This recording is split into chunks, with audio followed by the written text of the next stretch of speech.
The moment a 6-year-old boy rips a god's soldier in half with his bare hands, and his mother responds by branding his chest with a glowing seal instead of hugging him. That's when I knew this drama wasn't here to play nice. You're watching Scene Orbit Review, and today I'm diving into Anak Terbuang Kebangkitan Dewa Perang, a 2026 mythic war drama that basically asks, what happens if the god of war starts life as the unwanted kid sweeping floors in a Spartan palace? I'll be talking with moderate spoilers here, so I'll dig into key mid-series turns and some big emotional beats, but I won't spell out exactly how the final battle or the ultimate divine politics shake out. If you're into long, obsessive deep dives like this, feel free to subscribe so you don't miss the next breakdown. But no pressure, let's just talk about this wild show. On paper, Anak Terbuang sounds almost simple. Kale, the discarded child, goes from powerless palace outcast to the awakened war god leading 300 Spartans against Xerxes at Thermopylae. But the show doesn't open with a 300. It opens with a terrified mother and a boy who doesn't understand why the world is so afraid of him. The first episode is almost all prologue, and it's one of my favorite openings of any war fantasy in years. We meet Lyra deep in a forest at night, carrying little Kale in her arms. The moonlight is this cold silver, cutting through the trees, and the sound design is doing half the storytelling. Distant thunder, whispering voices that don't belong to any human throat, the muted panic breaths of a woman who knows gods are watching. Kale is 6, barefoot, face streaked with dirt and tears, asking her why his golden fire hurts people. They're being hunted, not by soldiers, but by something above them. Every time he gets scared, his eyes flash gold and the world kind of shakes sideways. The camera goes handheld, slightly off-level. As trees bend, stones lift, birds explode out of the canopy like shrapnel. Lyra is trying to soothe him, humming this lullaby that becomes a motif through the whole drama. But her hands are trembling. And then we see it, a test from the gods. A squad of armored spirits, think bronze masks, smoke instead of legs, drop from the sky around them, and one reaches for Kale. Kale panics, time slows, and the kid just detonates. No fireball, nothing showy at first. The sound drops to a low hum, their figures distort, and suddenly the spirit's chest caves inward as if crushed by invisible fists. Another is flung into a tree that splinters into dust. It's horrifying because Kale is sobbing while it happens, begging them to stop, and the editing crosscuts between his hands clenching and these godly warriors being shredded like paper. And then Lyra makes the choice that defines his entire life. She pulls him close, whispers, "Forgive me, my son," and presses her hand to his chest. A burning sigil, the seal, flares across his skin. His glow vanishes. The forest goes dead quiet. He collapses. That's the show's real hook. This is not just a chosen one story. It's a story about a mother who chooses to bury her son's birthright so the gods won't tear him apart. And the drama never lets you forget that his power isn't a gift. It's a threat to him and to everyone around him. But here's where the series gets clever. After that chaotic, supernatural, almost horror-like opening, we hard cut to 12 years later and the world feels painfully mundane. Kale is now about 18, living in the palace of Sparta, and he's a nobody. He's carrying armor, scrubbing blood off the training ground, delivering food to warriors who shove him aside like he's part of the furniture. The seal on his chest is faded, more scar than brand, hidden under rough cloth. The show has this great visual irony. The kid who once shook a forest with a glance now struggles to lift a shield one-handed. The Sparta of this drama is stylized as hell, brutal architecture, all rough stone and red banners, sun that always seems too bright, like it's trying to bleach mercy out of everyone. The camera sits low, looking up at the warriors with that same worshipful framing you see in recruitment posters. But whenever Kale enters a scene, the world seems to tilt slightly away from him, shots framed so he's at the edge, often partially cut off by doorways or columns. Visually, he's an intrusion, and everyone treats him that way. They call him Anak bastard, stray. There's this brutal little sequence early on that tells you exactly where he stands. A group of trainee warriors is sparring in the yard, doing that testosterone-fueled, who can strike the hardest thing. Kale's job is to collect their discarded practice spears. One of them, Rex, decides to test how Spartan Kale really is. He tosses a spear at Kale's feet, then another closer, then suddenly hurls one at his chest at full speed. We get 3 angels in quick succession.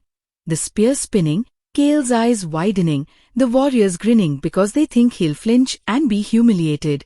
The music drops out. For a split second, the seal on his chest flickers under his tunic, and he moves.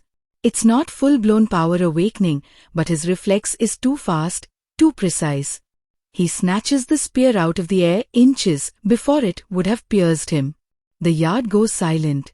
The camera pushes in on Kale's hand, blood from his scraped palm running down the shaft. His face is stunned, like he doesn't recognize his own body. And right when you as a viewer are going, wait, did the seal fail? Is this the moment he's exposed? Aristos appears. Aristos is the commander of the Spartan elite, the king's right hand, and the closest thing Kale has to a father figure. He's broad-shouldered, scarred, with this weary, sardonic way of speaking that instantly tells you he's seen too many battles to be impressed by teenage cruelty. He steps into the silence, looks at Kale holding the spear, looks at Rex, and just says, "Did you aim for his heart, boy? Next time, don't miss." In that one line, the show defines Aristos' entire relationship with Kale. He doesn't coddle him, he doesn't publicly defend him either. He protects Kale by demanding he be strong. His eyes linger for half a second on Kale's chest, like he feels something off but can't quite name it, and then he orders everyone back to training. Later, in quieter scenes, we see him leave extra food by Kale's quarters, or correct his stance when nobody's watching. I'll be honest, Aristos won me very fast. He's written as the classic gruff mentor, but the acting gives him these tiny moments of softness that make him feel like a real man at the end of his tether. There's a scene where he's teaching Kale how to block with a shield, and Kale keeps dropping his arm too low. Aristos snaps at him, shoves him to the ground, barks, again, over and over. But when Kale finally gets it right, Aristos doesn't praise him. He just nods once, turns away, and we see the ghost of a smile he hides from the kid. That half-second of hidden pride says more about their bond than any tearful confession could. And yet, for all that, Aristos still calls him boy, never son. The show is obsessed with this emotional distance. Kale lives among warriors, but belongs to no one. So when power finally explodes out of him later, you understand why it's not just about saving the city. It's about finally having a place where he isn't the lowest thing in the room. Before we get to that explosion, though, the drama spends time building Sparta as a machine that grinds people down. This pacing choice is going to be divisive for some viewers. The first 4 episodes are heavy on training, palace politics, and these slow-burn character beats. If you're here just for magical war gods, you might feel a little impatient. I actually appreciated it. There's this recurring image of the training yard at dawn. The sky is still purple. The sand is cold, and we see the same drill every morning. Warriors running, shields clashing, instructors screaming. Kale is always there already, sweeping, picking up dropped weapons, learning by watching. The show loves to frame him through gaps between spear shafts, through the handles of shields, like his whole existence is lived between other men's glory. But just when you start to relax into this underdog in the barracks rhythm, the script throws in a couple of weird, unsettling beats. Kale has nightmares where he stands in a field of corpses that look suspiciously like these same Spartan warriors. Lyra's lullaby echoes over images of helmets filling with blood. He wakes up with his hands smoking faintly, like something inside him is pushing against the seal. The score adds this low, thrumming drone whenever he loses his temper, hinting that violence is both his destiny and his prison. One of the strongest early episodes revolves around a festival to Ars, where young warriors prove their worth in ritual combat before the king and the priestess of the war god. The priestess is Selene, and this is where the show introduces its main female lead in a way that's actually interesting instead of just love interest enters in slow motion. Selene is not the serene, distant priestess type. She's sharp, a little angry, with this restless energy that does not fit the stiff ceremonial armor they put on her. When she leads the ritual, she speaks the prayer to Ars with perfect precision, but the camera keeps cutting to her hands, flexing like she'd rather be on the training field swinging a spear. Later we find out she actually trains in secret at night, and that detail makes so much sense once you've seen the way she looks at the warriors fighting, jealous more than adoring. During the festival, Kale is assigned to carry the sacrificial weapons to the altar. Of course, everything goes sideways. A bull breaks free from its handlers and charges straight toward the dais where Selene stands. The king's guards react too slow. The crowd screams. In that instant, Kale is directly in its path. We get one of the show's first big, almost awakenings. The sound design muffles, we hear Lyra's lullaby faintly distorted, and Kale's vision tunnels. He sees the bull's horns, sees Selene frozen behind it, and you can practically feel the war inside him. The seal's training, his buried instinct to destroy before he's destroyed. His eyes begin to glow faintly under his lashes. But he doesn't explode. He moves. No magic, just raw, terrified courage. He dives, grabs the nearest spear, and plants it in the ground at an angle, using the bull's own momentum to flip the animal over itself. It crashes down inches from Selene, unconscious. The crowd goes dead silent, then erupts. The camera locks on Selene's face as she looks at Kale, suddenly noticing him for the first time. It's a brilliant little set piece because it does three things at once. It shows that Kale's power isn't only some external divine nuke. Even sealed, he's fast, perceptive, tactically sharp. It binds him to Selene in a kind of shared shock. They both just stare down death together. And it puts him in front of the king's eyes, which is exactly where a boy with a forbidden god mark should not be. There's also a subtle line in the aftermath that stuck with me. As the bull is dragged away, a priest mutters, "Ars is displeased. The sacrifice was interrupted." Selene, still shaken, whispers back, "Or perhaps he's chosen a new champion." Is she talking about Kale? Is she just rationalizing a near disaster as divine will? The show doesn't answer, but from that moment, you can feel a thread tightening between the war god, the unwanted boy, and the woman tasked with interpreting the divine. And here's where things start to get messy in a good way. The gods are not characters who walk around on screen every episode, but their presence is palpable. We get glimpses, reflections that move a beat too late in pools of water, shadows that don't align with the people casting them, crows that perch on rooftops and tilt their heads exactly when Kale does something he shouldn't be able to. The show wants you to feel like Kale is never, ever unwatched, even when he's alone.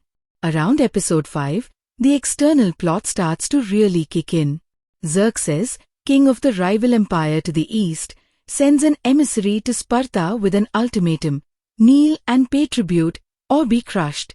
With him comes Xerion, his warlock champion, and the giant Urag, this hulking, stone-skinned creature that looks like someone carved a mountain into a body. If you're expecting a straightforward bad Persians versus noble Greeks thing, Anak Terbuang is thankfully more nuanced than that. But Xerxes is absolutely framed as the looming, almost otherworldly threat. We first see Xerxes not in person, but through the emissary's words. There's a haunting description. His voice is the desert. His gaze is the sun. You can avert your eyes, but not your fate. It's very theatrical. But then we cut to Xerxes actually sitting in his opulent tent, listening to reports in near silence, fingers drumming slowly on the arm of his throne. When Xerion tells him of a sealed child of war rumored in Sparta, that's when he truly gets interested. Xerion himself is all about contrast. Where Sparta is harsh stone and bare skin, Xerion is draped in black and gold, Soft fabrics, intricate tattoos that shift like ink in water when he casts spells. He stands in the Spartan throne room with this quiet disdain, looking at their rough-hewn pillars like he's in a stable, not a palace. He offers peace on Xerxes' behalf, but his eyes scan the room like he's hunting. There's a disturbing little beat when he passes near Kale, who is holding a jug of wine at the back of the hall. The wine in the jug starts to swirl upward, defying gravity, as Xerion walks by. Kale clutches it tighter, confused, and the liquid obeys him instead, settling. Xerion's gaze snaps to him. Brief, but loaded. This is one of the first times the show let someone else sense the thing inside Kale. Up until now, only Lyra and maybe Aristos had an inkling. Xerion, though, recognizes the scent of divine power buried under human skin. Later we learn why. He was once a priest of the old gods himself before swearing to Xerxes. The idea of someone like Kale existing and not yet claimed terrifies and intrigues him. From here, Anak Terbuang balances to rising tensions, the geopolitical threat of Xerxes, and the internal ticking bomb of Kale's awakening. The show does this by intercutting strategy scenes with intensely personal, almost claustrophobic character moments. For example, while the Spartan Council debates whether to send tribute or prepare for war, Kale is in the stables, patching a crack in Urug's manacles. Yes, Xerion insists on keeping his giant chained even in peace, and Kale, as the nobody errand boy, gets assigned to maintain them.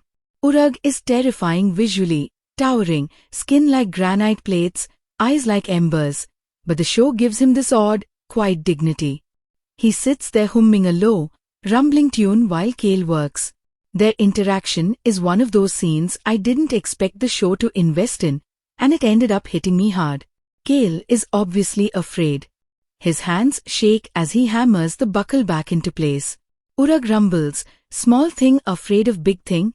To which Kale forces a shrug and mutters, "Small thing is used to being crushed." Urug actually laughs, this deep, echoing sound, and says, "Big things fall harder." Is it a simple line? Sure. But it plants something. Urug isn't just a monster. He's another weapon, owned and collared, dragged across the world to die for a king who calls him beast to his face. Kale's eyes flick to the chains, then to his own scarred chest where his collar lies invisibly under his shirt. You can see the connection forming. Just when you think the show is humanizing everyone and going for a morally grey war story, it reminds you that violence is coming sooner than anyone's ready. Xerxes doesn't get his tribute. The emissary leaves with veiled insults thrown at Spartan pride. And that night, Xerion makes his move. The siege of Sparta is where the drama shifts gears completely. Up to this point, the action scenes have been small, duels, training sessions, that bull at the festival. Episode 7 feels like the show cashing in all that slow build, and honestly, it delivers. It starts with a storm. Not a natural one. The sky above Sparta tears open in a ring of black clouds, circling a dead calm eye. The whole city wakes to this unnatural thunder. The cinematography in this sequence is gorgeous. Torches flickering in the wind, close-ups of eyes opening in the dark, bare feet hitting stone as warriors sprint out of barracks. Aristos is barking orders, barely awake but already in command mode. Selene rushes to the temple, her ceremonial armor half-fastened. Kale is in a storage room, counting grain. The contrast made me want to throw something at the screen. Then the first rocks fall, except they're not rocks, they're pieces of Urug's body. Xerion has summoned the giant to leap from a nearby cliff into the city, literally crashing through the outer wall. The sound as his stone fists hit the ground is bone deep. Dust and debris rain over everything. The editing goes choppy, handheld, mimicking the chaos. People scream. And in the middle of this, Kale's ears start to ring. That by now familiar low hum creeps into the soundtrack, signaling his sealed power, reacting to the proximity of a divine creature. We follow 3 trajectories during the siege. Aristos leading the frontline defense, Selene trying to save civilians while the temple is under attack, and Kale desperately scrambling between both worlds, never quite belonging to either. This is one of those episodes where you really feel how the show uses geography as tension. The palace, the temple, the outer wall, they're all connected by these narrow, twisting alleys. The camera loves to linger on intersections where Kale has to choose, left towards safety, right towards screams. The moment that finally pushes him over the edge, literally and metaphorically, involves Selene. She's cornered by Urag in the temple district after trying to evacuate children. The temple itself is on fire, a visual that should feel cliché, but the show sells it because we've seen this space quiet and sacred so many times. Flames are licking the carved image of ours on the wall, making it look like the god is smiling. Selene leads the kids out the back, but a collapsing beam traps her in a side hall with Urag blocking the exit. There's this shot I can't get out of my head. Urag's massive hand closing around her, fingers spanning her entire torso, lifting her off the ground. She struggles, kicks, stabs his wrist with a dagger that barely scratches the stone. He looks at her with something almost like regret and says, "Small things break." The line echoes his earlier talk with Kale. That's when Kale appears. He's bruised, dusty, clearly outmatched. He sees Selene in Urag's grip and freezes. We cut quickly through flashes. A younger Kale covered in blood in the forest, Lyra's face streaked with tears as she seals him, Aristo shouting, "You are not a warrior," Rex sneering Anak Haram, Selene looking at him after the bull incident. All those unresolved shames and loves slam together. The soundtrack clears. The roar of battle drops away until it's just Kale's breath. His hands start shaking. Then the seal on his chest ignites. I love how the show handles this first real awakening. It's not grandiose music and triumphant hero shots. It's almost horror. Light bleeds through Kale's tunic, too bright, searing. The camera pulls in so close you can see his pupils shrinking to pinpricks in the gold. His veins glow faintly under his skin, spiderwebbing out like cracks in a statue. You can hear bones creaking as if his body isn't quite designed to channel this much force yet. He steps forward once, and reality glitches. Urag's face distorts, stretching, then snapping back. Flames move in slow motion around Kale, but whip wildly around everyone else. Wine slams down the corridor like a physical wall. Selene's necklace, a little bronze symbol of ours, lifts off her chest as if gravity forgot her for a second. Kale doesn't roar. He whispers, "Let her go." His voice is layered, like two voices speaking in unison, his, and something deeper, older. Urag, who up until now has been unstoppable, actually hesitates. He stares at Kale, recognition dawning in his ember eyes. "You," he says. "Forgotten one." In that instant, you understand. The giants, the warlocks, the priests, they've all heard prophecies, stories of a caste of child of the war god. Kale isn't a surprise to the divine world. He's a missing piece finally showing up on the board.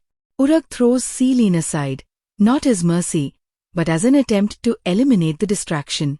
He charges. The show goes full mythic here. Instead of choreographing a classic fight, it turns the whole corridor into a war diorama. Kale lifts his hand and air compresses into a visible shockwave, slamming into Urag's chest. Stone plates crack and fly like broken armor. He cocks his head and you hear a rumble of screams, but the people screaming aren't there. They're echoes, sounds of battles long past. The implication is that Kale is tapping into every war that ever was, every dead soldier's rage.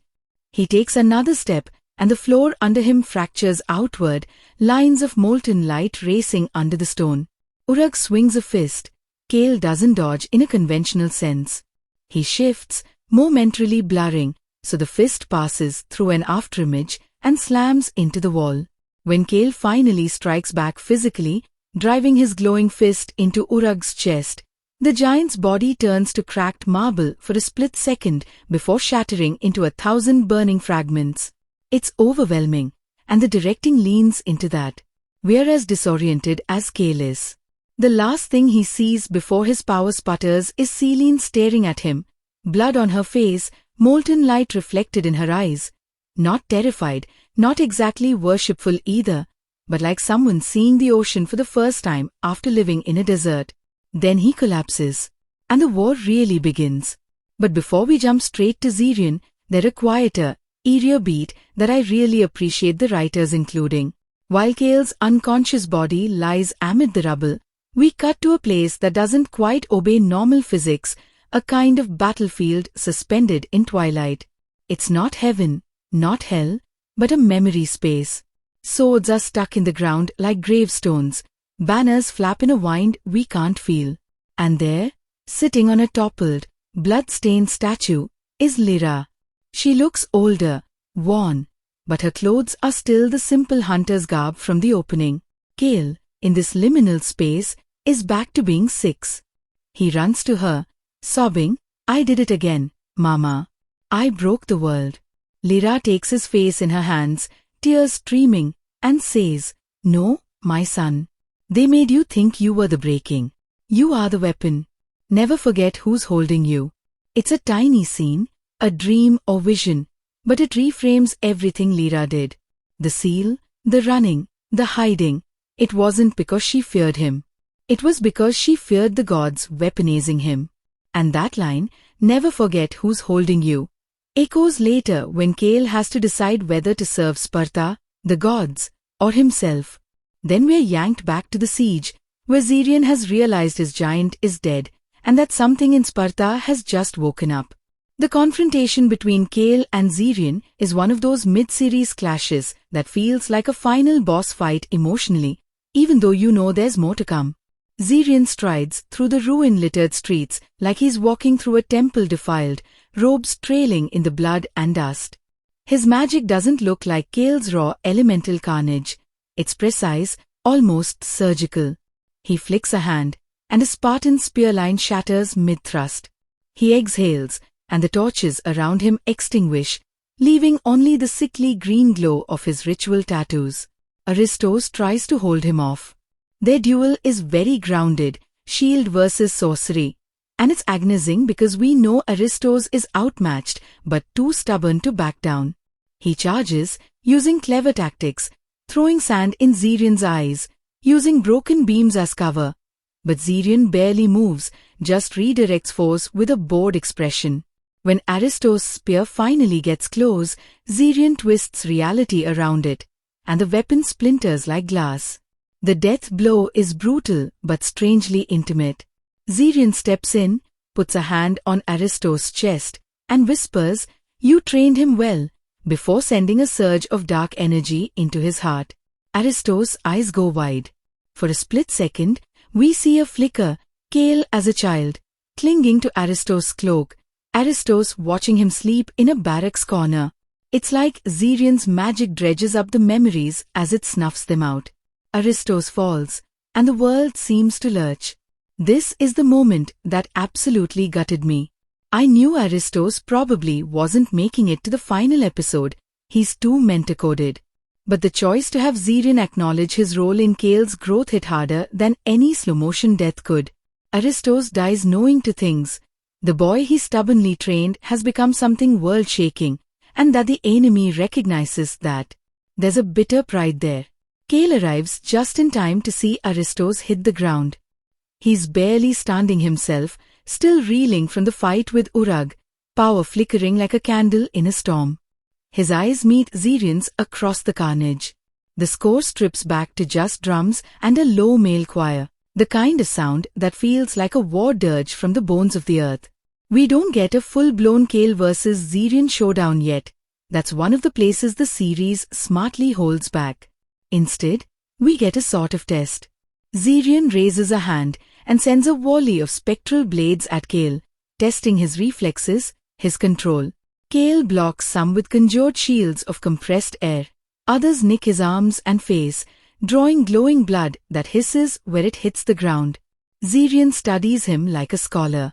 "You should not exist," he says. "The gods cast you out. Why crawl back to their war?" It's an important question, because it cuts straight into the show's thematic spine. Is Kale fighting for Sparta? For the gods who abandoned him? For himself? He doesn't have an answer yet. All he has is rage.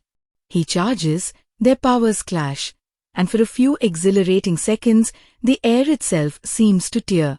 Buildings around them crack and crumble, stones floating in midair as gravity forgets its job. But Kale's strength is wild, untrained. Zirion's is efficient. He turns Kale's own attack back on him, slamming him into the ground so hard the street buckles. Kale is left barely conscious, vision blurring as Zirion walks away, satisfied. "Tell your king," Zirion says, voice smooth over the screams around him, that Xerxes will come himself to claim what belongs to the gods. He looks down at Kale, and there's almost a hint of pity. Pray they leave enough of you to be worth saving. Then he vanishes in a swirl of shadow, retreating with what remains of his forces. This is the series' big tonal pivot. Up until now, the threat has been maybe containable. After this, it feels existential. Aristos is dead. The city is half-ruined. The people have seen Kale's divine fury and are split between awe and terror. And Xerxes, who has been more myth than man so far, is now personally invested. The aftermath episodes are some of the show's strongest character work. Kale wakes up days later, chained in a dungeon, not because he was captured by Zirion, but because his own people don't know what to do with him. That's such a brutal, perfect choice. He saved their priestess, killed the giant that was tearing their city apart, but he also brought down half a district in the process. The war god inside him doesn't discriminate between enemy and home when it rages. We get this rough, claustrophobic scene of Kale coming to in the dark, arms shackled overhead, chest aching where the seal has been scorched anew. He tugs at the chains, and they glow faintly, not from his power, but from runes Selene inscribed to dampen him. Yes, the same woman he saved wrote his prison. When she comes to see him, their conversation is a turning point. She's conflicted, armor traded for simple robes, hair loose, looking younger and more vulnerable than we've seen her. He's furious, spitting, "Is this what ours commands? Cage the dog that bites for you?" She fires back, "You didn't bite for us, Kale. You tore at everything." The drama doesn't give us an easy reconciliation here. Selene admits she begged the council to spare his life, arguing that he was their only hope against Xerxes, but she also insists that his power needs chains. Kale, still raw from Aristos' death and Zirion's taunts, is in no mood to hear about control from someone who grew up chosen and honored. There's a line in this scene that felt like the writers staring directly at the audience and asking what we actually want out of our God of War protagonist. Selene says, quietly, "Sparta has always believed that war makes men stronger. But you make war something else. You make it hungry." It's that idea that Kale isn't just a more powerful soldier, but a force that changes the nature of conflict, that elevates this drama above a lot of similar mythic war shows. And right when the show has you deep in this ethical, emotional mire, it dangles the next big plot hook. Xerxes himself is marching toward their border with an army that blots out the horizon, and the council has decided to send a small force to hold the narrow pass at Thermopylae. A suicide mission, bought with their best warriors' blood, to buy time for the city. Guess who they want leading that force? They want the boy they chained in the dark to stand at the front of 300 shields and call himself their king's spear. It's such a wild flip that I actually paused the episode just to process the audacity of it. The council scene where this decision happens is shot like a trial. Kale is brought up from the dungeon in heavy, rune-etched shackles, bruised, still half in the clothes he wore during the siege. The councillors stand in a circle around him, high above, framed like harsh stone gods looking down at an offering. At the far end, on a raised throne, sits King Dorian, Sparta's monarch, and someone we've barely heard speak before this point. Dorian is interesting because he's not the roaring, lion-mane, wall-punching king you might expect. He's leaner, quieter, with eyes like a man counting grains of sand in an hourglass that's almost empty. He listens as the council argues, Some demand Kale's execution as a monster, some want to weaponize him outright. Through it all, he barely moves. The camera cuts to his fingers, tapping the arm of his throne in an irregular rhythm.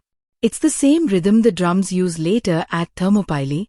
The show is already tying his heartbeat to the heartbeat of Sparta's final stand. When he finally speaks, his voice is low, but it carries. The gods have played games with our fates since before our fathers' bones were dust. This boy is their discarded piece. We cannot throw him away and expect the game to end. He stands, descends the steps toward Kale, and the room tenses like a bowstring. You will lead 300 of my finest to the hot gates. You will hold them until the last man falls. In doing so, you will prove whether you are Sparta's doom or its shield. Kale, still raw from Aristo's death, laughs. It's not a sane laugh. It's the chuckle of someone who has nothing left to lose. Lead? He spits. You wouldn't let me carry your spear, and now you want me to die carrying all of them? This could have come off as bratty, but the performance sells the bitterness as bone deep. The actor playing Kale makes his anger feel like it's clawing its way up from his stomach, not just a surface tantrum. His shoulders hunch, like he's trying to make himself smaller even as his words get bigger. It's the posture of someone who has spent a lifetime apologizing for existing, now being asked to embody glory. Dorian doesn't flinch. You already die either way. Boy, he says. At least this death sings. The line sounds harsh, but there's a twisted kind of respect in it. He's not pretending this is an honor. He's offering Kale a choice between meanings. The real persuader isn't Dorian, though. It's Selene. She visits Kale later in the barracks, where the chosen 300 are assembling. His chains have been removed, replaced with simple leather bracers carved with the same dampening runes. They don't fully suppress his power, they sting when he reaches too far. But they remind him of the line between man and God that everyone's begging him to toe. He's packing his meager possessions, clearly planning to bolt at the first chance. Selene walks in without ceremony, still in her priestess robes, but with smudges of ash on the hem, as if she ran straight from extinguishing temple fires. There's this awkward pause where neither knows how to start. The last time they were face to face, she was behind bars, praying he wouldn't tear the city apart. Now she's here to ask him to go do exactly that to Xerxes's army. Their conversation here is one of my favorite quieter scenes. It's full of anger, guilt, and this reluctant tenderness that keeps slipping through the cracks. Kale accuses her of chaining him the same way Xerxes chained Urag. She shoots back that Xerion killed Aristos because Kale wasn't ready. You think your rage saved us? She says, voice shaking. Half the priestesses you claimed to defend are under the stones of that corridor. The show lets them be ugly with each other. She calls him selfish for wanting to run when everyone else is marching towards certain death. He calls her a coward for hiding behind altars and visions while others bleed. And then, this is the part that hit me hardest. She breaks. She admits that when she saw him blazing in the temple hall, for one heartbeat she felt something like relief. Because if you were that strong, she whispers, then maybe I didn't have to be. It's a small confession, but it reframes her cool priestess persona as someone who's been quietly buckling under the weight of being the voice of ours since childhood. Kale's existence, his terrifying, uncontrolled power, offered an escape hatch in that moment. She hates herself for it. She hates him for making it possible. And yet she also sees that, unlike her, he never had a choice in bearing a god's burden. When he finally agrees to lead, it's not because Dorian frames it as glory, or because Selene begs him to save Sparta. It's because she asks him one question. Don't you want to decide, for once, what your power is for? She tells him, if you stay, they'll chain you and bow to you in equal measure. They will make you their god, and you will be their prison. But out there, on that narrow path, you can be our shield by your own will, even if it breaks you. Just when you think the show is leaning fully into the sacrificial hero myth, it undercuts it with Kale's response. He doesn't suddenly become noble. He says, exhausted, if I'm going to die a weapon, I want it to be pointed where I choose. It's acceptance, but it's not surrender. That nuance matters a lot to how his character arc unfolds later. The selection of the 300 isn't just a montage of muscle and slow-motion spear throws. The show uses it to flesh out the supporting cast and to mirror Kale's own status as discarded. Aristo's absence is a gaping hole in these scenes. You feel his training in the way the warriors line up, in the call-and-response drills they do, but the man himself is gone. There's a chilling beat where Dorian walks the rows of volunteers and rejects some based on subtle flaws in form, in resolve. Meanwhile, Kale is watching from the side, clearly uncomfortable in this new role. He has to ratify or contest the king's choices, and he has the unnerving ability to sense fear in people now. The show visualizes it with tiny flares of gold over certain warriors' chests, like ember hearts trembling. He doesn't talk about it, but we see his gaze linger on those glowing spots. Rex, our early series bully, steps forward demanding a place among the 300. He's earned it in pure physical terms. He's one of the best fighters in Sparta. But his arrogance, his history with Kale, make the moment tense. Dorian, practical as ever, is ready to accept him. Kale, in a quiet power move that feels like their dynamic flipping, says, "No." The reaction is immediate. The line of warriors mutters. Rex flushes, humiliated in public by the boy he once tried to humiliate to death. He lunges at Kale, snarling that this bastard has no right to judge him. Kale doesn't blast him into a wall. Instead, he sidesteps, uses a simple disarming move he clearly learned from Aristos, and puts Rex on his back, spear at his throat. It's a very human fight, physical and grounded, and it earns more respect from the other warriors than any god flare could. Kale says, evenly, "You fight well when it's your pride at stake. But at the hot gates, it will be your brother's spine, your king's breath. I will not bring a man who only knows how to defend his own name." It's a harsh judgment, but there's a layer of protective instinct in it. Kale has learned the cost of ego in battle the hard way. He's not about to let some untested glory hound get others killed. Here's where the show makes a choice I really liked. It doesn't freeze Rex in that moment as the rejected one. Instead, we watch him sit with that humiliation, and he gets a quiet little arc over the next couple of episodes. He seeks out Kale in the training yard at night, not to fight, but to ask why his heart glowed like that during the selection. Kale, surprised that Rex even noticed, reluctantly explains that he can sense fear, and that Rex's fear was focused entirely inward. "You're still fighting the boy who failed you," Kale says, "not the man who stands here." I love this because it turns what could have been a simple bully gets put in his place beat into a subtle meditation on masculinity and shame in this hyper-militarist culture. Rex isn't just a jerk. He's a product of the same brutal expectations that made Kale an outcast. As the march to Thermopylae begins, Rex ends up running behind the phalanx, not as one of the 300, but as a baggage carrier, determined to prove himself useful in any way he can.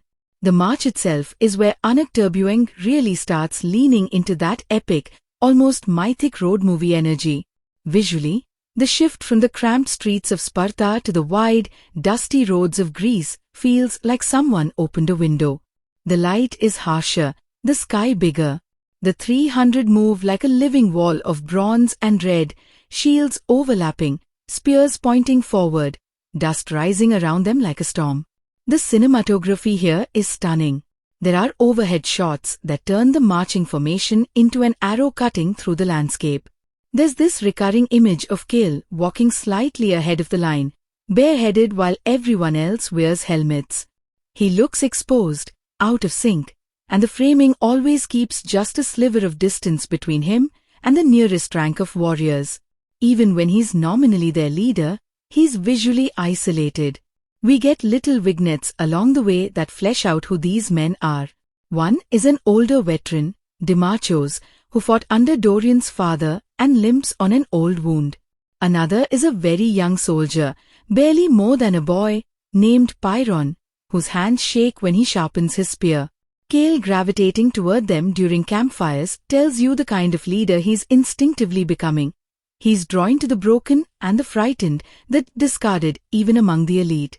There's a campfire scene the night before they reach Thermopylae that really stuck with me.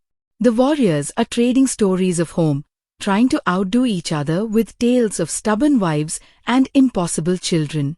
Laughter rolls across the field, but it's desperate, brittle. Kale sits on the edge of the circle, listening but not joining. Celine's lullaby motive starts faintly on a flute in the background, mingling with the crackle of the fire. DiMarcho's, the old veteran, notices Kale's isolation and tosses him a cup of watered wine. "You look like a ghost at your own funeral," he says. Kale tries to deflect with sarcasm, but DiMarcho's pushes.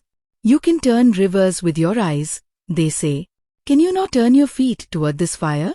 It's such a simple line, but the metaphor lands. Kale can reshape battlefields, yet struggles to step into human warmth. Eventually, he does join them, and there's this small, almost silly moment where one of the men asks if it's true that he killed a giant with one punch.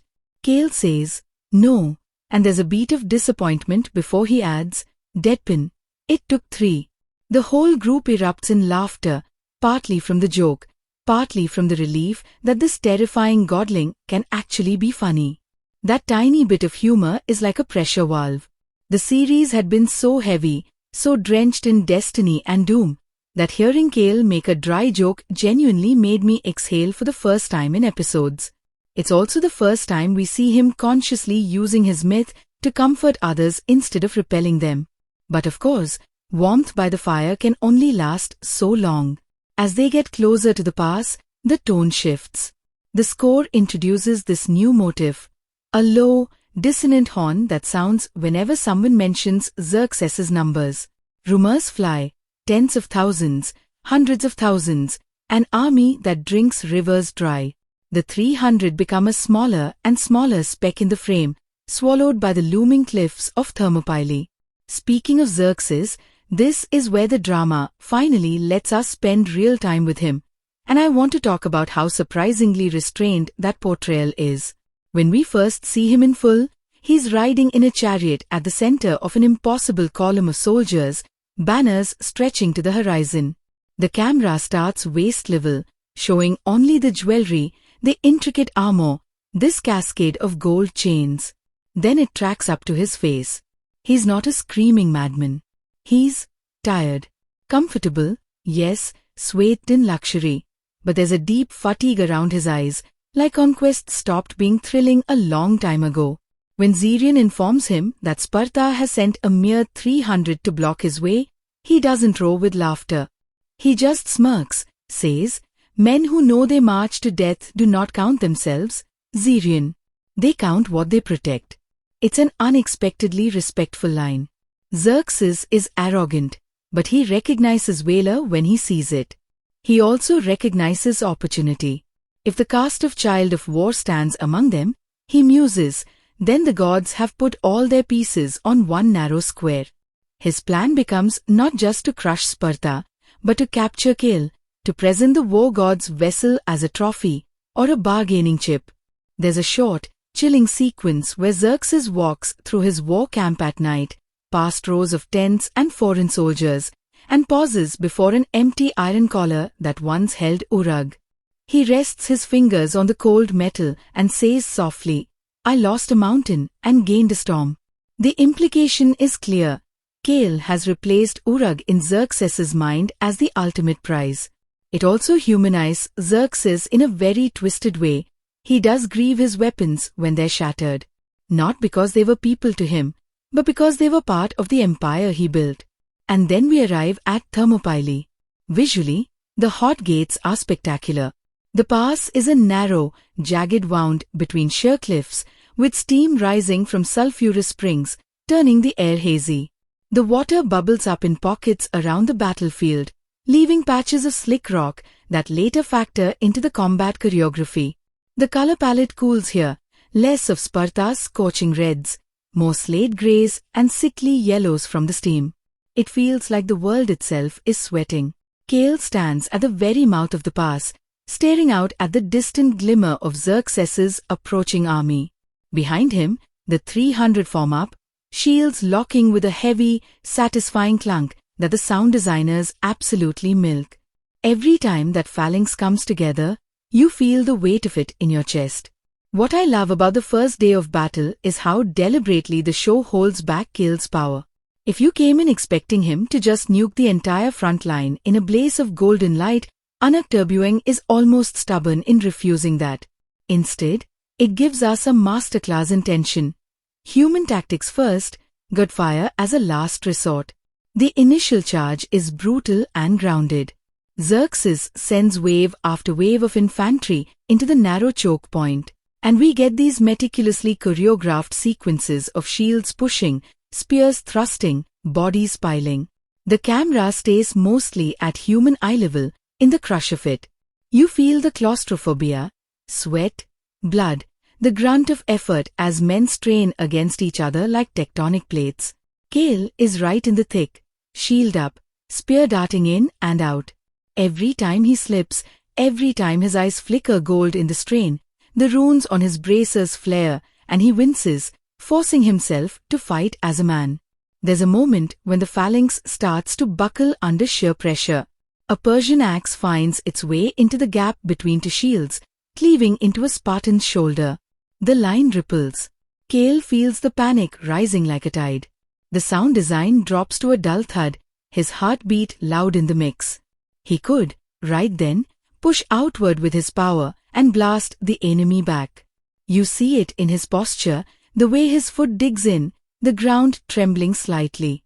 Instead, he roars, not with divine echo this time, but purely human rage, and calls the drill aristos always used in training. Tortoise, he yells, and the 300 snap into a tighter formation, shields angling overhead as well as front, turning the line into an armored box. Arrows rain down, clattering of bronze. The camera pulls up for a god's eye view, and for a second, the phalanx is a single gleaming scale on the back of some ancient iron beast. That choice, to save his power and trust Aristo's drills, feels like the real passing of the torch. Kale isn't just a war god throwing tantrums. He's internalized the lessons of a mortal mentor and is applying them with terrifying efficiency. The battle surges on, and the bodies stack up in the narrow pass, the dead becoming an increasingly unstable, gruesome terrain they have to fight over. If I have one slightly contrarian take about this whole Thermopylae sequence, it's that the show is almost too in love with its own slow-motion carnage. There are points in day 1 and day 2 of the battle where I felt the momentum drag a little under the weight of extended stylized shots, blood arcs in slow motion, sword swings traced with digital dust. I get that they're going for operatic myth, but coming off the tightly edited chaos of the siege of Sparta, some of these beats felt indulgent. I know a lot of viewers adored these sequences for exactly that heightened, painterly quality, and I can absolutely see the appeal. For me personally, the quieter moments, Kale making micro-decisions about when not to unleash, Selene back in Sparta feeling phantom echoes of each clash, were what really made the stretch sing. The spectacle was impressive. The restraint was what impressed me more. Speaking of Selene, she doesn't just vanish from the story once the 300 march out. Her presence at Thermopylae is more metaphysical at first. Back in Sparta, she maintains a nightly ritual at the temple, burning offerings and entering trance states to sense the tides of battle. The way the show visualizes this is gorgeous and unsettling, her eyes cloud white, and we see quick, disjointed flashes of the pass, Kale's hand gripping a blood-slick spear, DiMaggio's limping but still holding the line, Pyrrhon screaming as his shield splits. The score intertwines her chanting with the drum beats at the front. It's as if her prayers and the warrior's footsteps are part of the same rhythm. There's a particularly haunting cut where she collapses mid-ritual, coughing up a small streak of blood, right as Kale takes a brutal hit to the ribs in the real battle. It's never fully explained whether this is direct mystical link or just the narrative playing with parallel imagery, but it deepens the sense that Kale's war and Selene's temple are two halves of the same coin. One night, after another draining ritual, she sneaks up to the palace roof and stares north toward the distant mountains. There's no overt magic, just moonlight on her face and the faint glow of offerings burning below. She whispers the lullaby Lyra used to sing, a detail we only realize later when Kale hums the same melody while tending to a wounded soldier by the campfire. The cross-cutting between them in that moment, each alone with their fears, wrecked me a little more than any slow-mo beheading. In terms of pacing, the show structures the Thermopylae arc over several episodes, each focusing on a different facet.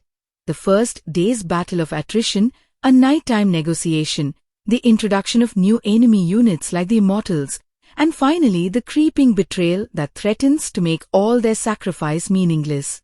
The rhythm is relentless, but not monotonous because it keeps weaving character beats into the bloodshed. For example, after the first day's slaughter, there's a scene of the 300 tending to their wounded in a crude field infirmary. Kale goes around, checking on each man, trying to basically pretend he's Aristotle's ghost walking the ranks. He heals small wounds with a touch, nothing flashy, just accelerating natural healing by focusing on one spot until it warms. The men are in awe, but he sets a hard limit. No raising the dead, no reversing mortal gut wounds. I cannot turn back the river, he tells Pyrrhon when the boy begs him to save a friend. I can only move a few stones for a moment. Pyrrhon snaps, furious, calling him a coward, a false god.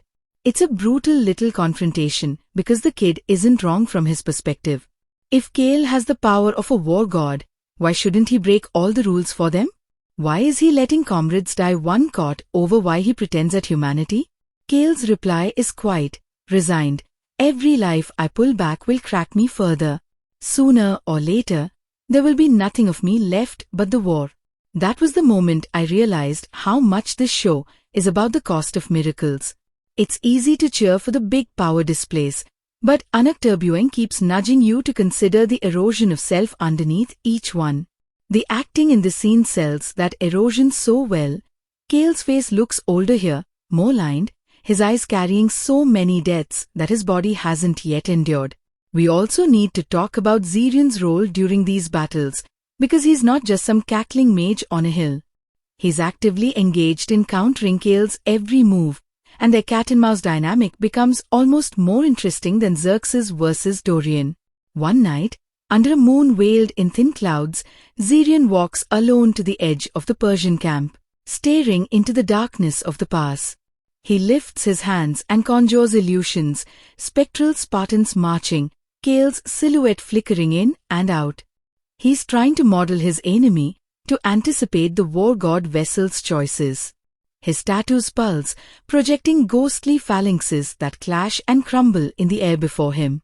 He's joined by a hooded figure, a priestess from Xerxes' homeland, a reminder that not all divine power answered to Greek names in this world.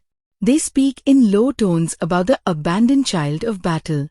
She warns him that the gods will not tolerate a human binding their might for long. Zirion smiles, bitter. The gods tolerate nothing, he says. That is why they must be taught their place. I appreciate that the show gives Zirion a coherent ideology. He's not just evil because the script needs a villain. He genuinely believes that mortal will can and should surpass divine caprice. In a twisted mirror of Kale, he's another discarded servant of the gods, trying to seize control of his narrative. He just does it by kneeling to a human emperor instead. And then there's Xerxes' attempt at diplomacy, if you can call it that. On the second night, after massive losses on both sides, he sends a messenger under a flag of truce to the Spartan camp. It's not a faceless underling, but one of his elite immortals, mask removed, face turned but not hostile. He bears an offer, lay down your arms, bow, and be given lands and lives in Xerxes' empire. The 300 will be remembered as wise instead of dead. Kale and Dorian meet him at the edge of the camp. The negotiation is tense, atmospheric, torches guttering in the wind, the steam from the hot springs coiling around their feet like specters. Dorian answers first with the expected Spartan bravado, but the real moral weight of the conversation falls on Kale. The immortal's gaze lingers on him, clearly recognizing something more than human. Our king values power, he says quietly. In his realm, no god writes your fate on the day you are born. Men do. Men like you. It's a completely different pitch than the one given to Dorian, and it lands like a temptation. Xerxes isn't promising Kale worship, he's promising agency, a kingdom where Kale's power makes him a prince instead of a chained dog. For a second, Kale looks rattled. You can see the wheels turning. What if he could protect Sparta better by accepting Xerxes' deal, bargaining for leniency, instead of dying gloriously in a half-collapsed ravine? The show brilliantly chooses not to answer that temptation immediately. Kale asks for time to deliver the message to his men, and the immortal grants him till dawn. What follows is a long, sleepless night where Kale walks the line of sleeping soldiers, hearing snatches of dreams, fear, regret, prayers, almost as if his attunement to war lets him tap into their subconscious. He stands over Pyrrhon, who mutters his mother's name, over Demachos, who clutches at a phantom spear in his sleep, over Rex, who isn't even one of the 300, but still curls on the rocky ground like he's already in a grave. He ends up back at the edge of the cliffs, staring down into the churning sea. The wind howls. The score falls away to just the ocean and his breath. And that's when the gods finally decide to talk directly. We don't get some booming voice from the sky. Instead, Kale's reflection in the water shifts. The face that stares back isn't quite his, features a bit sharper, eyes burning a steady, unblinking gold. The reflection speaks first. You think yourself cast away, it says in a voice that's his and not his. You were hidden. For this. It's never name-dropped explicitly as ours, but let's not kid ourselves. This is the war god making contact. The show plays the scene like a toxic parent reunion. The reflection doesn't apologize for abandoning him, doesn't acknowledge Lyra's sacrifice, doesn't mourn Aristos. It talks about strategy, about the beauty of this stand as a tale that will echo through ages. Kale listens, fists clenched, jaw tight, as his absent father basically uses his impending death as a poetic flourish. The part that punched me in the gut is when the reflection offers him a gift, full unsealing of his power, no more runes, no more restraints. Burn their ships, drown their kings. I will make you my storm. It's everything he's been denied. All the fear, the shame, the hiding, gone in one divine breath. And Kale hesitates. He asks a simple question. If I become your storm, do I stop being your son? The reflection doesn't understand the question. It laughs, this metallic sound like swords clashing. You were never my son, it says. You were my blade. That, for me, is the moment Kale truly becomes more than what he was made to be. He looks at the reflection with something like pity, and then he steps back from the cliff. He refuses the full unsealing. He chooses to fight as the half-chained, half-human mess he is, instead of the perfect engine of slaughter his god wants. I'm not exaggerating when I say I choked up a bit there. This is where the show's entire theme crystallizes. Kale is not trying to become worthy of his divine parent. He's trying to break the cycle of being used, whether by gods, kings, or empires. His march to Thermopylae isn't a path toward apotheosis, it's a path toward self-definition, even if that self ends in a pile of bodies at the hot gates. Just when you think the drama has fully committed to its spiritual and moral stakes, it swings back hard into physical danger. Because while Kale is having his existential crisis by the sea, a very human betrayal is already in motion. Back in Sparta, certain members of the council, terrified by reports of the slaughter and resentful of Dorian's decision to send their best to die, have been conspiring with Xerxes' agents. They see a future where Sparta lives on as a vassal state, its boys no longer thrown into war pits, its harsh traditions softened by Persian gold.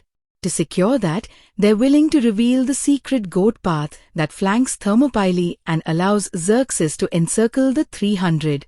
The scenes of this betrayal are shot in these tight, candlelit chambers, faces half in shadow, voices low but venomous. One counselor in particular, Myron, becomes the human face of cowardice in the show. He argues, what use is honor to widows? What use is a song to the empty granaries? You can't completely dismiss his logic. That's what makes him infuriating. The writing doesn't make him twirl a metaphorical moustache. It makes him articulate the very real fear of a people ground down by endless war. But there's one thing Myron doesn't factor in: Selene. Because as priestess, she's privy to more than just dreams of battle. She hears whispers, literal and political. A servant girl overhears a name in a corridor. A slip of parchment changes hands. Selene pieces it together, and we get this fantastic sequence of her racing through the temple complex at night, robes flying, to find someone who will listen. She ends up in Dorian's private war room, facing a king who is himself caught between ancient codes and looming annihilation. Their confrontation is electric. Two pillars of the city, priestess and king, finally dropping all pretense.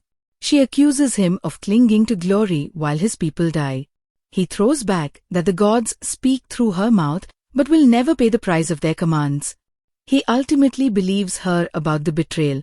The question is what he can even do with that information at this point. The Persian army is already on the move. The pass is already choked with dead. The goat path cannot magically be undiscovered. The only real lever left is Kale. Dorian sends a runner in the dead of night, pushing horse and body to the limit to reach the hot gates and warn Kale that they're about to be surrounded. The scene where the exhausted messenger staggers into the Spartan camp, collapsing with the words "they come from behind" on his lips, is pure late-act dread. The 300 have already given more blood than any army has a right to demand of them, and now they're told their sacrifice will be tactically undercut by their own city's treachery. The warriors react with fury, despair, black humor. DiMarcho's just laughs, this broken, wheezing cackle, and says, "Good. I was worried it would be too easy." Pyron looks like he's going to vomit. Rex punches a rock until his knuckles split, then silently starts reinforcing shield straps, as if the only answer is to make the wall thicker between them and the inevitable. Kale's reaction is fascinatingly subdued. No rage explosions, no golden flares. He just goes very, very still. His face empties out, like someone wiped all the emotion off. The actor plays this numbness so well that it's almost scarier than any outburst. When he finally speaks, it's to ask one question: how long? The messenger, half-conscious, rasps, "Dawn." From here, the show shifts into this airy, pre-apocalyptic stillness. The night before the final assault, and we know it's final not because the show tells us outright, but because the narrative weight is unmistakable, is spent not sharpening swords in dramatic close-up, but tasting the last drops of being alive. Kale walks the camp again, but this time he doesn't hover at the edges. He sits beside Pyron and listens as the boy rambles about a stupid argument he had with his sister. He shares a silent, companionable stretch of time with DiMarcho's, both staring at the same star as if they might memorize it. He finds Rex sitting alone, away from the fires, and wordlessly hands him a spare Spartan cloak. Rex, who once mocked him for not even being allowed to wear the city's colors, accepts it with a choked "thank you." That tiny exchange hit me harder than some of the bigger speeches, honestly. It's forgiveness written in fabric instead of dialogue. At some point in that long, aching night, Kale steps away from the camp and sinks to his knees among the rocks. He doesn't pray to ours. He speaks to Lyra. No wind answers, no vision appears. He just whispers, "You told them no once. You changed my fate. I don't know if I can change theirs, but I'll try."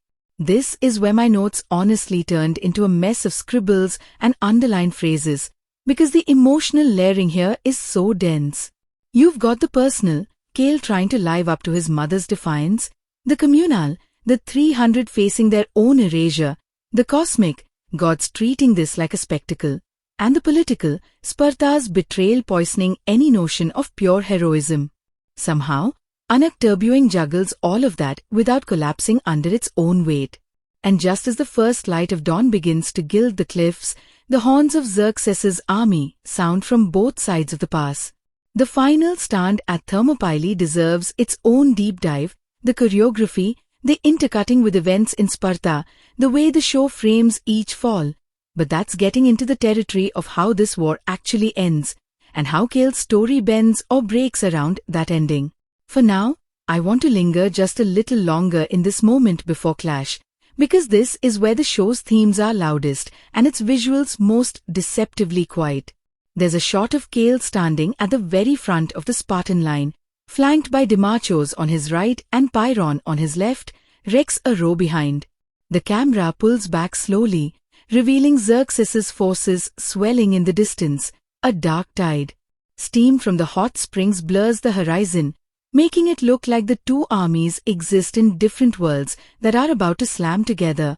Kale's eyes glow faintly, not the blazing gold of uncontrolled rage, not the dead calm of the god in the water, but a muted ember. His bracers hum, runes faintly protesting. His grip tightens on his spear, and you can see him breathing in the moment like he's trying to swallow every detail. The smell of sweat and bronze, the feel of rough leather under his fingers, the sound of 300 men stamping their feet in unison. He turns his head just slightly, addresses them without raising his voice. The wind almost steals his words, but the score drops so we hear them crystal clear. They threw me away, he says. They cast me out to keep their hands clean. They will tell stories of this day and say the gods chose it. But I choose this. I choose you. On the page, that might look a little sentimental, but the delivery is rough, almost awkward. He stumbles over choose, like the concept of choosing anything beyond survival is still new to him. That imperfection makes it land. It's not a polished speech. It's a boy who never belonged anywhere claiming, for the first and maybe last time, a people as his. And as the enemy horns blare, the camera cuts away, not to the first clash, not yet, but to Selene in Sparta, standing in the ruined temple, eyes closed, whispering the last lines of Lyra's lullaby under her breath. There's one more thing Anak Terbuang does around this point that I really respect. It starts to interrogate the idea of beautiful sacrifice even as it's staging one of the most visually stunning last stands you'll see on television. We see children in Sparta playing Thermopylae with wooden swords, already turning a battle that's still happening into legend. We see Myron and the conspirators realizing that their deal with Xerxes won't protect them from the war's fallout. We see Dorian writing a letter no one may ever read, his hand shaking, ink blotting. The show doesn't fully answer whether this was the only path or the right one. It lets the blood and the songs coexist in uneasy tension.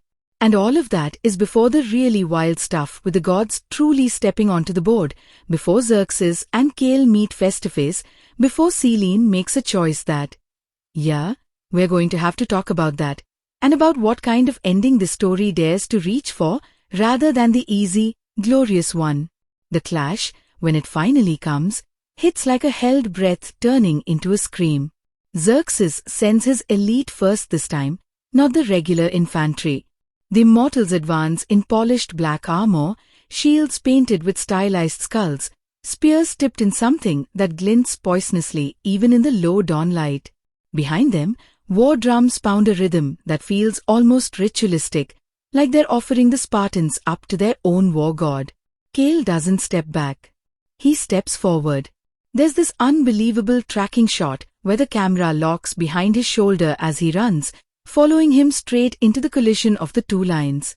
You feel every impact through the audio mix, the clatter of bronze on iron, the wet, ugly sound of metal hitting flesh, the grunt of men being crushed chest to chest. The shot doesn't cut for a good 30 seconds. It's chaotic, messy, and that choice to stay with him instead of constantly cutting away makes you feel how long 30 seconds in that meat grinder really is. And here's where the show does something clever with his power. Up to this point, Kale has either suppressed it or let it explode. During this final stand, he threads it. He doesn't hurl people into the sky or crack the earth open with theatrical stomps. He nudges. A spear that would have pierced Pyrrhon's throat glances off at the last second as the air thickens around it. A collapsing rock outcrop freezes for half a heartbeat, long enough for 3 men to roll clear. An arrow storm slows in midair just enough for shields to rise. We get these tiny, almost subliminal flashes of gold in the chaos, Kale's eyes, the edge of his hand, the rim of his shield, and every time, something lethal misses by a hair. The editing is quick but precise, and the sound design supports it with these barely audible pulses, like a heartbeat echoing under Thedin. What I love is that the show plays this not as, look how cool he is, but as, look how hard he's working to stay in control. Every microsave costs him. You see his jaw clench, his breath shorten, his shoulders hunch as if he's carrying an invisible weight in addition to his armor.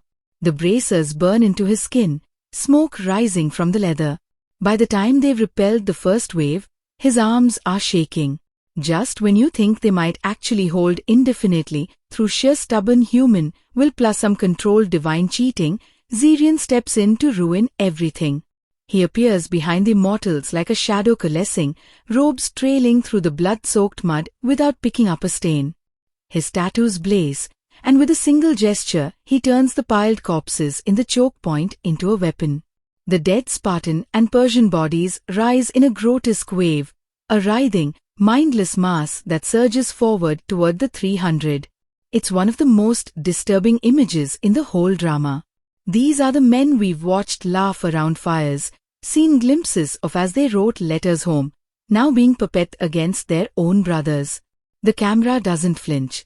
You see fingers twitching, eyes filmed over, jaws hanging slack as they slam into shields they once trained behind. Kale loses it, just a little. The careful nudges give way to a raw, horrified shout as he shoves outward with everything he's got. Golden light bursts from him in a ring, incinerating the corpse wall before it can engulf the line. Flesh turns to ash midlange, armor clatters empty to the ground. For a heartbeat, the field is clear. Then the backlash hits. The power snaps back into him like a whip. He stumbles, drops to one knee. Steam from the hot springs coils around him, making his silhouette look almost demonic. The bracers crack, runes fracturing. You can practically feel his skull ringing with divine feedback. Zirian watches this with cold satisfaction. See? Zirian calls over the distance, voice magically amplified. Gods do not share their fire freely, child. Every spark you steal burns you hollow. That line is chilling because it's not entirely wrong. With each big display, Kale shrinks a little. Not physically, but in how centered he seems in his own body. It's like he's losing the edges of himself. This is the push-pull the show keeps drilling. We want Kale to unleash, to swing the tide. But we're also seeing, shot by shot, how much of his humanity strip mines away every time he does. It makes cheering for his big moves feel complicated. And that's before the gods fully crash the party. It starts with the sky. In the middle of the third wave, as Xerxes commits more and more troops to the grinder, the clouds overhead begin to spiral. Not like a normal storm. It's too precise.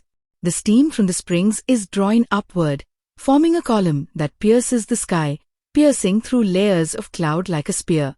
Sound drops out except for this low, resonant hum we've heard only a few times before, back in Kale's childhood forest, in his vision above the sea.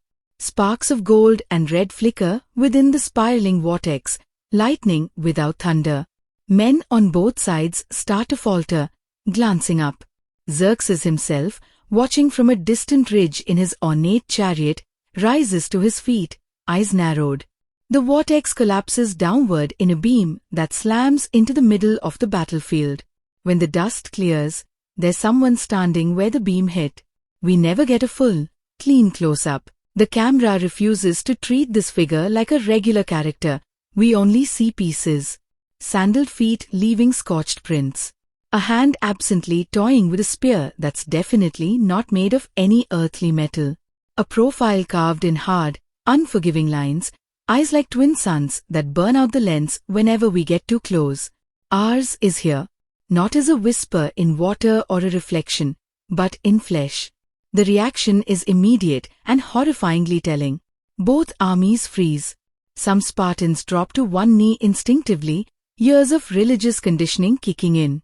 Some Persians, whose pantheon doesn't even name this god, crush themselves flat to the ground anyway, sucked into the gravity of that presence. Kale, still panting from his last outburst, stares like he's watching a nightmare step out of his own subconscious. You can see the flicker of 6-year-old Kale in his eyes, the boy who thought his golden fire was a monster. That monster now has a face. Here's the really messed up part. Us doesn't even look at him first. He surveys the field with this detached appreciation, like a connoisseur tasting a complex wine. Blood, fear, steel, desperation. These are his notes.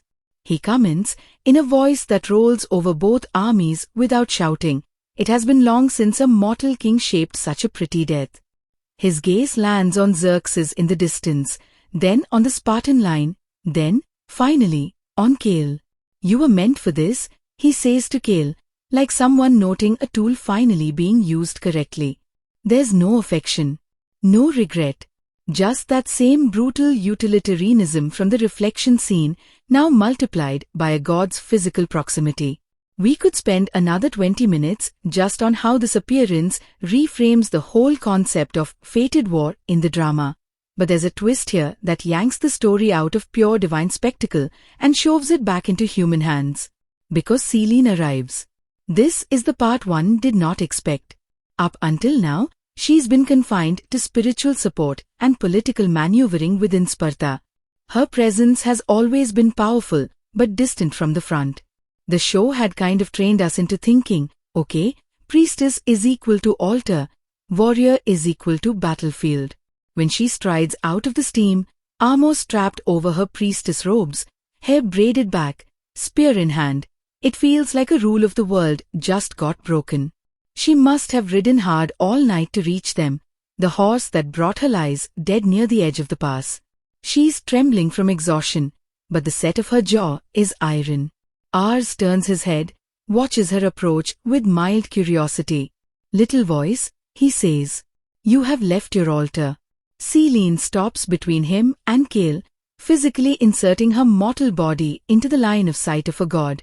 The visual metaphor could not be clearer. The interpreter of the divine stepping between divinity and its chosen weapon, saying no more with her body if not yet with her words. We need to talk about the choice she makes here, because it's the heart of the show's late-game moral punch. She has two options, basically. Option 1, she steps aside, lets Ars fully claim Kale, unleashes a living apocalypse that might save Sparta at the cost of turning the world into his personal war playground.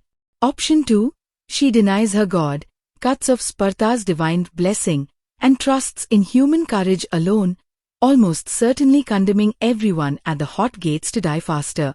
The drama doesn't present this as some clean philosophical exercise. Selene is a mess of conflicting loyalties. She loves her city. She loves her god, in her own battered, complicated way. He's been both comfort and cage her entire life. And she loves Kale, though the show has wisely kept that love tangled. Equal parts awe, fear, guilt, and genuine tenderness. She looks from Ars to Kale, whose eyes are wide and desperate, silently pleading for someone to pick a path he can live with. Then she does something that genuinely surprised me. She prays. Not to Ars.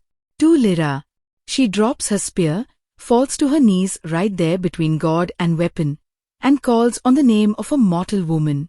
"You who said no," she whispers, "lend me your defiance." The words are simple, shaky, but they hit like a hammer. We've spent so long watching people beg gods for strength. To see someone invoke a human's act of refusal as sacred? That felt radical in this world. What happens next? I'm going to stay a little vague about, because this is where the show's mystical mechanics and climax engineering get really intricate.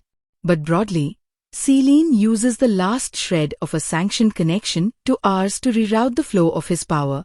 Instead of him pouring everything into Kale, turning him into the storm he offered at the cliff, she cuts the channel. Think of it like closing a switchboard. The result is messy, violent, and not under anyone's perfect control. Power surges, shorts, finds new paths. The battlefield itself becomes ablaze with wild, uncontrolled currents of war magic. Visually, the sequence is insane. Lightning arcs between clashing blades, each contact sparking more than just metal. Phantom armies flicker in and out of existence, echoes of wars past overlapping with the current fight, like ghostly reenactments. For a moment, you can't tell if anyone's actually striking anyone or just shadowboxing with history. Kale feels the rush hit him and tear away simultaneously. For a brief, terrifying second, he's exactly what ours wanted him to be: limitless, untethered force. You see vistas of cities burning, deserts churning under armies, oceans boiling. Then Selene's rerouting ripples through, and the divine circuit collapses beneath him. He collapses too, screaming, as the good fire rips out of his veins rather than into them.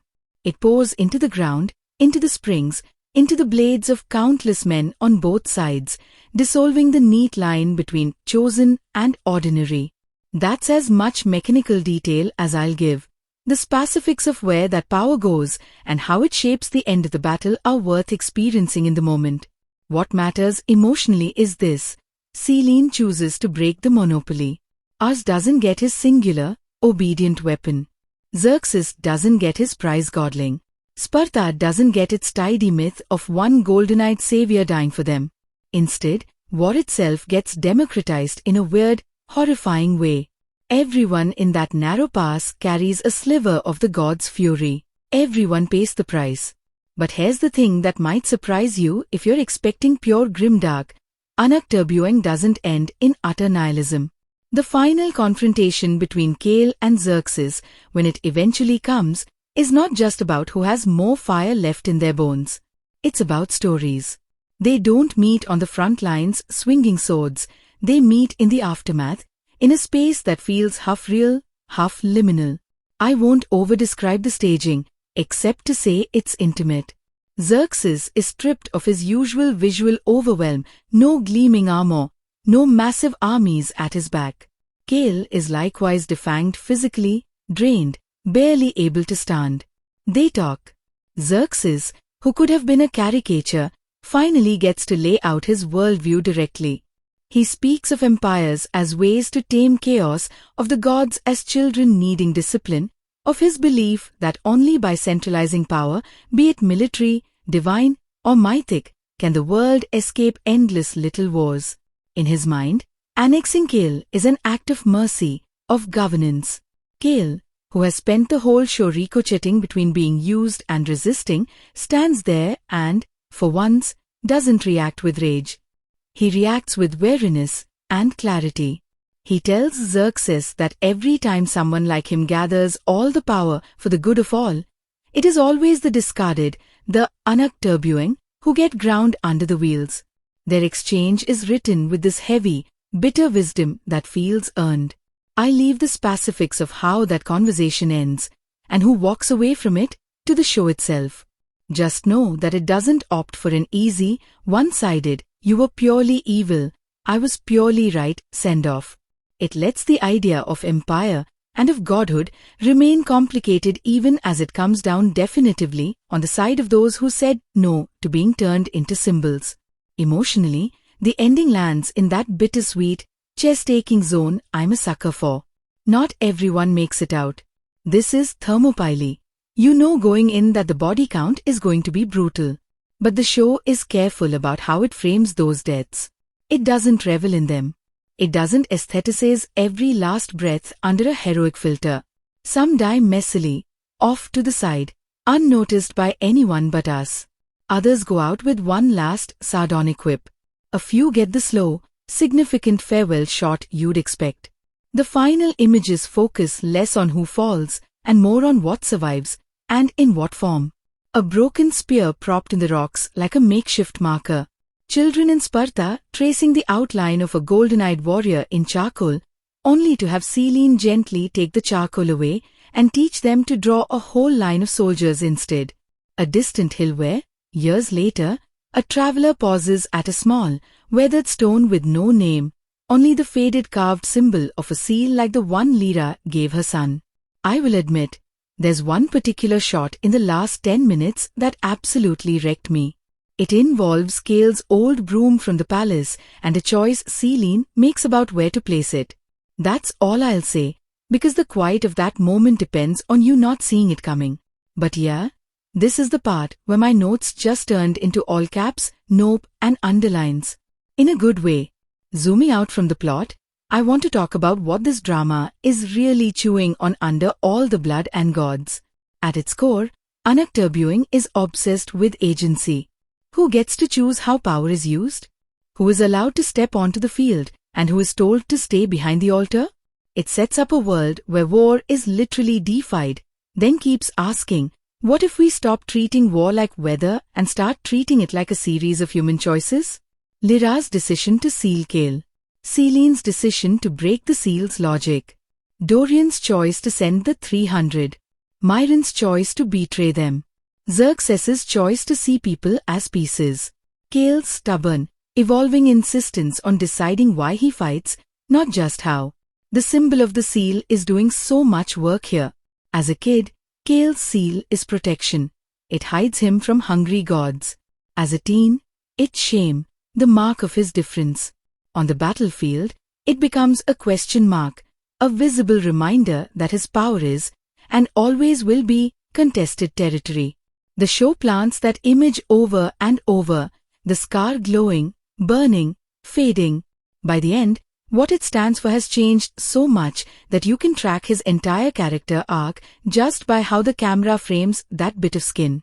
And then there's the whole discarded child idea. Kale isn't just literally cast away by a divine parent. He's socially discarded by Sparta, economically and politically expendable in every calculus except war.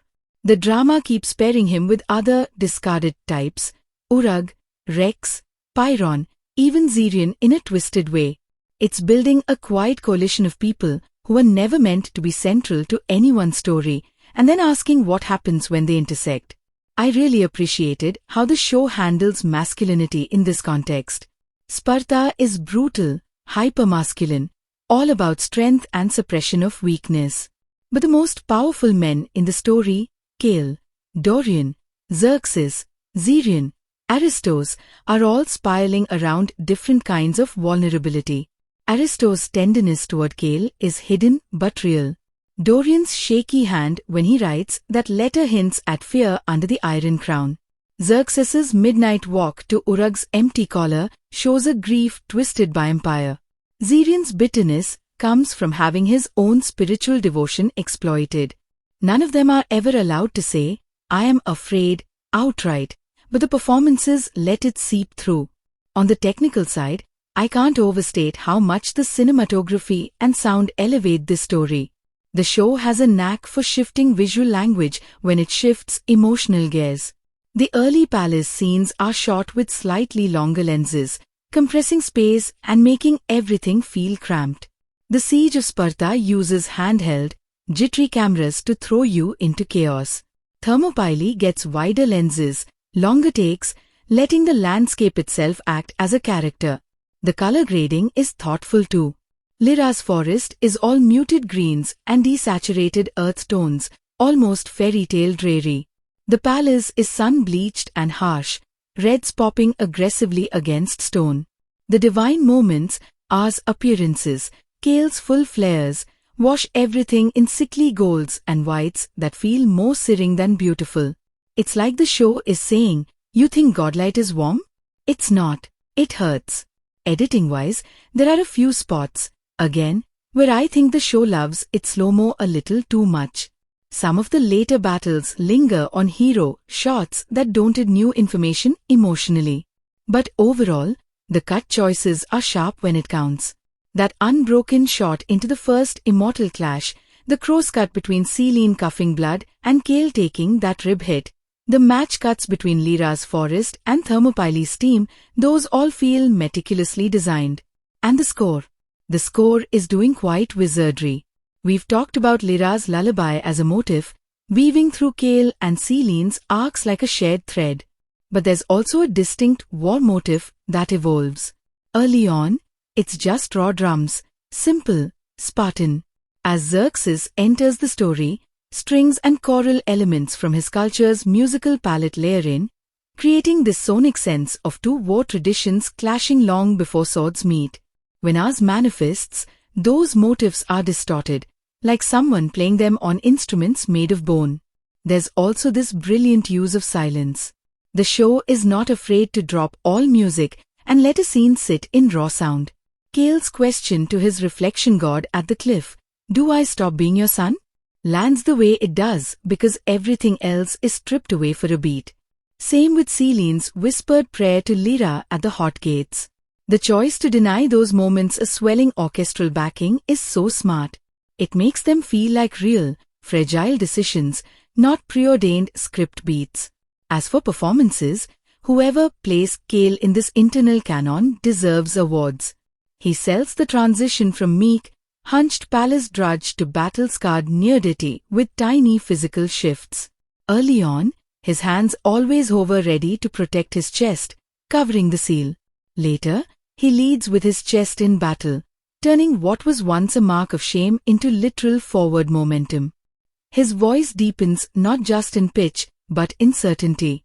When he refuses ours full unsealing, there's this tremor that tells you the fear is still there, but the will is bigger. Celine's actor has to walk such a fine line, believably devout but also plausibly rebellious, authoritative but not invincible. There's this micro-expression she does whenever someone calls on ours in a way she doesn't quite agree with, a tiny flinch around the eyes. By the time she kneels between God and weapon, that flinch has become a full-body break. Watching her transformation from mouthpiece of the divine to woman who dares to hang up on her god is one of the show's biggest quiet pleasures. Xerion could easily have been overshadowed by Xerxes, but he actually ends up being the more unsettling presence. His calm, almost weary delivery of lines like "You trained him well" to Aristos as he kills him, or "Every spark you steal burns you hollow" is creepier than any shouted threat. You feel like you're listening to someone who's genuinely done with everyone's lies, including the gods, but chose the worst possible solution. Aristos, Lyra, Demarchos, Dorian, even minor characters like the girl in the temple, who hums Lyra's lullaby without knowing its origin, they're all drawn with enough specificity that their losses land. The director trusts you to remember faces, to hold them in your mind even when they're not on screen for long stretches. Pacing is probably the one area where I could picture some viewers bouncing off. The first few episodes take their time, heavy on atmosphere and palace cruelty. Then you get the whiplash of the siege, then a slower regrouping, then the long, multi-episode Thermopylae arc. If you're coming in expecting constant big battles, that middle stretch of political maneuvering and spiritual crisis might feel like a stall. Personally, I thought the rhythm worked. The quieter ours give the loud ones weight. When Kale finally stands at the hot gates, every bruise on his body has history. Every god flare is anchored in a moment where he was a scared child with a mother who made an impossible choice in a forest. But I can understand someone watching week to week in 2026 getting impatient and yelling at the screen, "Just get to the 300 already." There's also a conversation to be had about how the show represents Sparta. It leans into the tough, honorable warrior culture iconography that pop culture loves, but it doesn't entirely romanticize it. We see boys shoved into brutal training. We see helot slaves in the background carrying armor and food, existing mostly as infrastructure. The show doesn't center them. Honestly, that's a blind spot. But it does let Kale, who started as basically a palace servant, look at all of this with a more critical eye than your average Spartan hero. I actually found it refreshing that the script occasionally undercuts Spartan slogans. There's a moment when one warrior says, "Come back with your shield or on it," to a shaking younger soldier. Demarcho snaps, "You come back any damn way you can. Shields don't hold your children." It's a small line, but it hacks at the pedestal a bit. We also need to acknowledge the mythic Wadrama landscape this show is dropping into. Obviously, the association with 300 is unavoidable. Spartans, Thermopylae, stylized violence. Anak Terbuang clearly knows that and plays with that expectation. There are shots that are practically deliberate callouts, a slow pan across a wall of shields, a plume of dust backlit by sunset. But where that earlier cultural touchstone often leaned into glamorous, almost fetishized brutality, Anak Terbuang keeps asking, at what cost? To whom? Who gets left out of the story? If you've watched character-driven war series like Kingdom, Vinland Saga, or even parts of Game of Thrones that actually cared about the psychic toll of violence, you'll find echoes here. The difference is the direct insertion of gods as active players. This is less war in a world where magic happens, and more war as a battleground for metaphysical custody disputes. It's a lot, but it mostly works. Now, I promised I'd be emotionally honest with you, so let me just confess. I did have moments where I was tired. Not bored, exactly, but emotionally fatigued. The constant examination of sacrifice, the layers of betrayal, the sheer volume of bodies at Thermopylae, and the show sometimes doubles down on misery when a tiny bit of levity would have gone a long way. Those small jokes around the campfire are great. I wish we had a few more of those breaths of humanity amid the grind. That said, the fact that I walked away feeling wrung out, but not numb, is a testament to how carefully the show calibrates its gut punches. It doesn't kill people just to shock you. When someone falls, it's either positioned as the brutal randomness of war or as the culmination of a specific, recognizable arc. Neither feels cheap. We should talk about the ending's emotional flavor without dissecting its nuts and bolts. It's not a triumph. It's not pure tragedy. It lands somewhere in that space where your chest hurts and you're not entirely sure if you want to rewatch immediately or just stare at a wall for a while.